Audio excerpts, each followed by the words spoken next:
Hey, it is Chris. It's Tuesday, June the 4th. We're doing this thing. All right, so Joe Biden was at a fundraiser in Connecticut, I believe, last night, and he said this line, which raised my eyebrows. This guy, talking about Trump, this guy does not deserve to be president whether or not I'm running. Okay, let me first say, I think Joe Biden is going to run. I think he is running.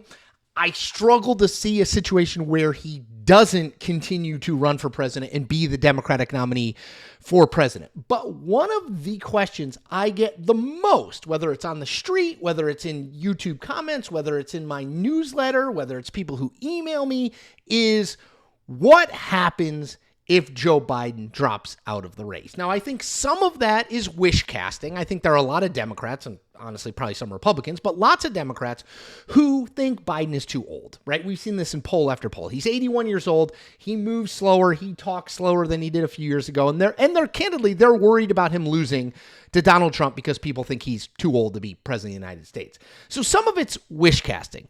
Some of it is just wondering, right? Like, well, what happens if this happens? So let me go through what would happen with the caveat that I do not think this is going to happen. I think on November 5th, it is Donald Trump versus Joe Biden. I do not think there's going to be a last minute substitute in, but let's go through how it would work. Okay, so there are two scenarios. The first is before the Democratic National Convention.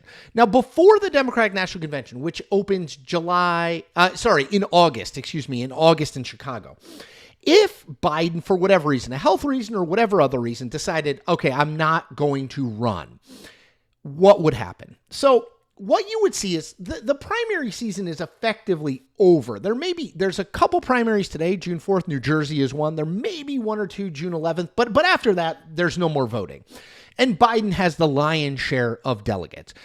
But they are not formally committed to him until they vote for him at the Democratic National Convention. So, in a way, it would be kind of easy to replace him in a way, in that what would happen, Biden says he's not running again, and a bunch of people, I would assume Gavin Newsom, Gretchen Whitmer, Kamala Harris, maybe Pete Buttigieg, maybe J.B. Pritzker from Illinois, a bunch of people, I think, would say, I'm willing to put my name into consideration at the convention. At which point, we would have a convention like we used to have, many decades ago, where it's not clear who the Democratic nominee for president will be until the convention votes. Could there be a unity candidate where everyone rallies behind that candidate? I guess there could be. It would probably be Kamala Harris because she's the VP. But I think it's at least possible that there would be a relatively contentious vote on the convention floor until one candidate secured a majority of the delegates. Now, this is a nightmare scenario for Democrats, to be clear. They do not want the chaos of something like this, of not knowing who their nominee is going into August, right? The elections in November. But that's how it would be solved. So it would be votes and votes and votes until someone got a majority at the convention. Okay, that's scenario one. Scenario two is Biden drops out after formally being nominated as the Democratic nominee at the convention in Chicago in August.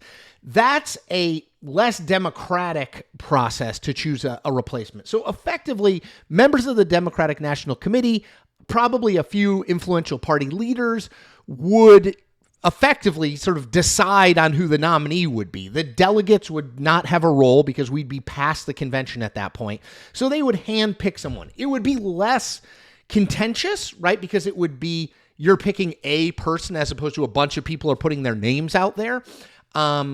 So that, again, I hate that idea because it's just not very democratic, right? People voted throughout the spring and into the early summer. They wouldn't really have any say about who the nominee would be if Biden stepped aside after the convention. So those are the two scenarios. Same thing would happen, by the way, with Republicans. If Trump, for whatever reason, dropped out, right? You would have a convention fight if it happened before the convention, and you'd have the Republican National Committee and a few party leaders choosing the nominee if it was after the convention. We haven't really seen that. Again, I think we talk about it more because these guys are so old. Biden 81, Trump 77.